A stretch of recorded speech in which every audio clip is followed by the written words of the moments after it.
High, কেমন আছেন? আশা করি সকলেই ভালো আছেন।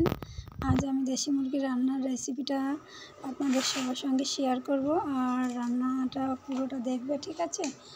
দেখুন আমি কীভাবে আজ মুরগি রান্নার রেসিপিটা করছি।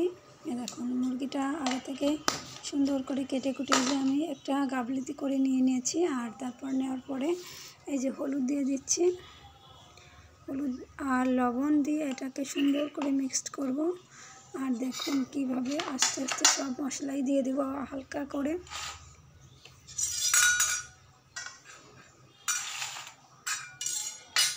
আমি রান্নাটা করেছিলাম অনেক দিনই আগে, আমি যখন বাসায় থাকতাম তখনই আমি এই রান্নাটা করেছিলাম, আর রান্নাটা করার ফাঁকে ফাঁকে আমি একটু ভিডিও করে নিয়েছি।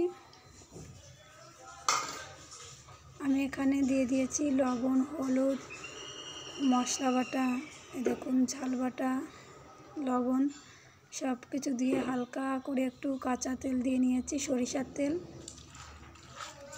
আর এখন সুন্দর করে যে হাত দিয়ে আমি মাখিয়ে নিচ্ছি সম্পূর্ণ মাংসতে। দেখো বেশি দিনই মশলাটা হালকা দিয়েছি, এইভাবে রান্নাটা করলে খুব সুন্দর লাগে। আসলে যতটুকু মশলা আমি বেটেছিলাম কিছুটা পরিমাণ দিয়েছি, মানে 3 ভাগের 1 ভাগ দিয়েছি, আর 2 ভাগ রেখে দিয়েছি, ওটা হচ্ছে কষাবো, তার কারণে রেখে দিয়েছি। আর এটাকে আমি সুন্দর করে যে মাখিয়ে রেখে দিচ্ছি, আলুগুলোও দিয়ে দিয়েছি একবারে।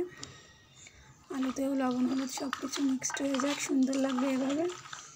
জানি না কে কীভাবে রান্না করে, আমি তো এক এক দিন এক এক ধরনের রান্না করি। রান্নাটা করে করে দেখি কেমন লাগে, কোন দিনের রান্না বেশি ভালো স্বাদ। তারপরে এই যে আমি এই যে কড়াইতে তেল দিয়ে দিয়েছি, সরিষার তেল আর 2টো তেজপাতা। আমরা কিন্তু সরিষার তেলটাই বেশি খাই, মানে বলতে গেলে আমরা সয়াবিন তেল না খেয়ে পড়লে খাই না। আর এগুলো কিন্তু খাঁটি সরিষার তেল, মানে সরিষা ভাঙায় তেল বের করা হয়েছে, সেই তেলই নিয়ে আসা যায় বাজার থেকে। এরকম তেলটা গরম করার পরে আমার যে একটু মশলা ছিল মশলাটা কোনো সুন্দর করে কষিয়ে নিচ্ছি। আর আগের থেকে তো আমি দিয়েছি মাংসতে, সুন্দর করে আগের থেকে যদি মাংস মাখিয়ে রাখা হয় একটু টেস্টটা ছিল অন্যরকম।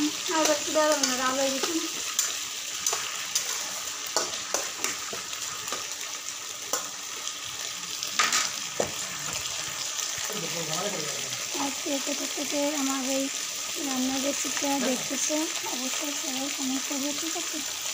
সবাই কমেন্ট করবে, আপনাদের কমেন্টের অপেক্ষায় বসে আছে।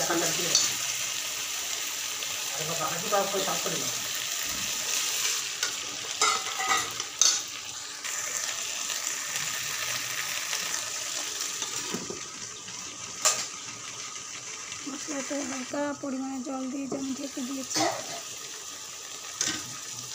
দেখুন ঢাকনাটা তোলার পর দেখছি হালকা হালকা তেলটা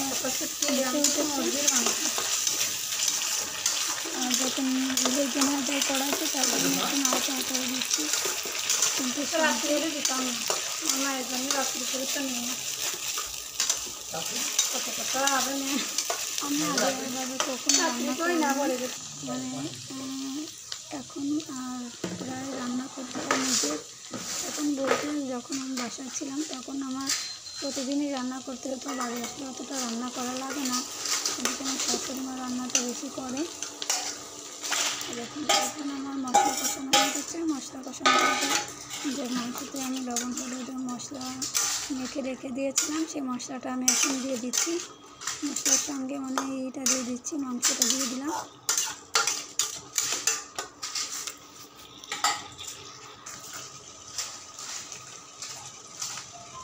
এটা কিন্তু দেশি মুরগি না, এটা হচ্ছে দেশি মুরগি অন্য একটা জাত।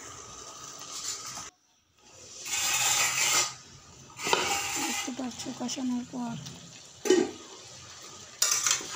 তেলটা হালকা হালকা বের হচ্ছে, আর আমি একটু নাড়াচাড়া করে দিচ্ছি।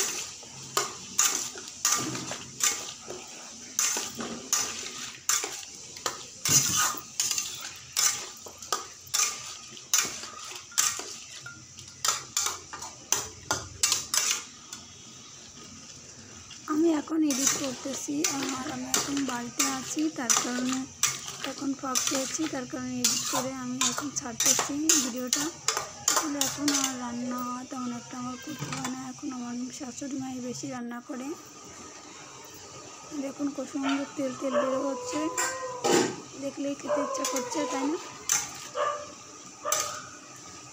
আমার নিজের রান্না আমি নিজেই প্রশংসা করছি, আসলে ভালোই হয়েছে, ভালো হয়েছে। আর এটা তো আগের থেকে ভিডিও করা, আর এটা খাওয়া হয়ে গেছে, আর জানি কেমন টেস্ট হয়েছে, খুবই ভালো টেস্ট হয়েছিল। সম্পূর্ণ ভিডিওটা তোমরা দেখবে। আর তোমাদের দাদাভাইয়ের কিন্তু ঝোল ঝোল না হলে সে খেতে পারে না, তার কারণে বলে সবসময় একটু বেশি বেশি জল দিয়ে রাখবে, ঝোল ঝোল রাখবে।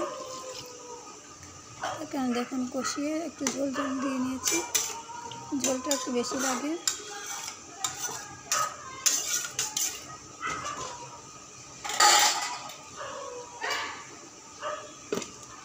এই ঝোল টোল দেওয়ার পর আমি এই যে দেখুন একটা ঢাকনা দিয়ে ঢেকে দিয়েছি। জল দিয়েছি মেলায়, জল দিয়েছি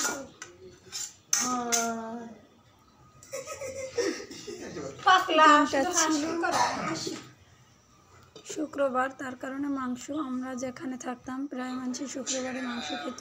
আর সেদিন আমাদের দাদাভাই যে মাংস নিয়ে এসেছিলো রান্না করছিলাম, শুক্রবারের দিন ছুটির দিন তাই এনেছিল, আর সেদিনই রান্না করেছিলাম। কত সুন্দর করে রান্না করেছিলাম, রান্নাটা করেছিলাম সকালের বেলার দিকে।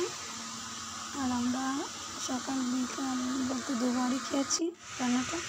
এরকম তোমার দাদাভাইকে সকাল সকালে যে দিয়ে দিচ্ছি খেয়েছিল, আর বলছে এটা দাও ওটা দাও, তার যেটা যেটা পছন্দ সেটা সেটা দিচ্ছিলাম। আর কে বলছিল খুব সুন্দর হয়েছে, টেস্ট হয়েছে। আর এখন তো দেখে আমার খেতে ইচ্ছা করছে, কি বলবো, আমি এডিট করার সময় আমার এখনই খেতে ইচ্ছা করছে।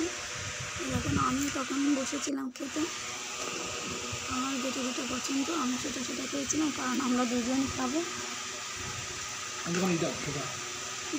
দুজন মাংসের সঙ্গে একটু সালাদ